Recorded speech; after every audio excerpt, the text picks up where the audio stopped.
ക്രിസ്തുവിൽ പ്രിയരെ, ഏവർക്കും ഈസ്റ്റർ ആശംസകൾ നേരുന്നു. മരിച്ചവരിൽ നിന്ന് ഉയർത്തെഴുന്നേറ്റ ക്രിസ്തുവാണ് ലോകത്തിൻ്റെ പ്രത്യാശ, നമ്മുടെ വിശ്വാസത്തിൻ്റെ അടിസ്ഥാനവും.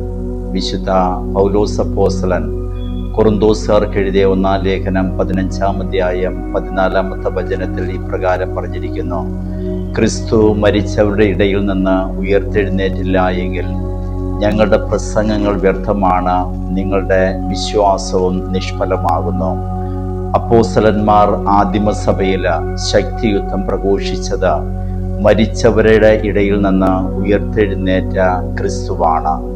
ഉദ്ധിതനായ ക്രിസ്തുവാണ് ലോകത്തിന് എന്നും പ്രത്യാശയുടെ കിരണങ്ങൾ പരത്തുന്നത്. അതുകൊണ്ടല്ലേ ഭാരത മുനിവര്യന്മാർ ഇപ്രകാരം പ്രാർത്ഥിച്ചത്: അസതോമ സദ്ഗമയ, തമസോമ ജ്യോതിർഗമയ, മൃത്യോമ അമൃതംഗമയ. അസത്യത്തിൽ നിന്ന് സത്യത്തിലേക്കും മരണത്തിൽ നിന്ന് ജീവനിലേക്കും ഞങ്ങളെ നയിക്കണമേ എന്ന്. അത് ക്രിസ്തുവില് പൂർണ്ണമായും സാധ്യതമായിരിക്കുന്നതായാണ് നമുക്ക് കാണുവാനായി സാധിക്കുക.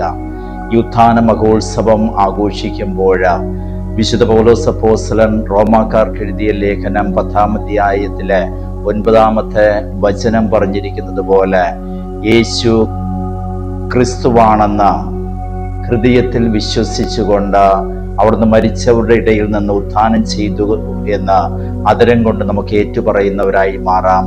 ഏവർക്കും ഈസ്റ്റർ ആശംസകൾ നേരുന്നു.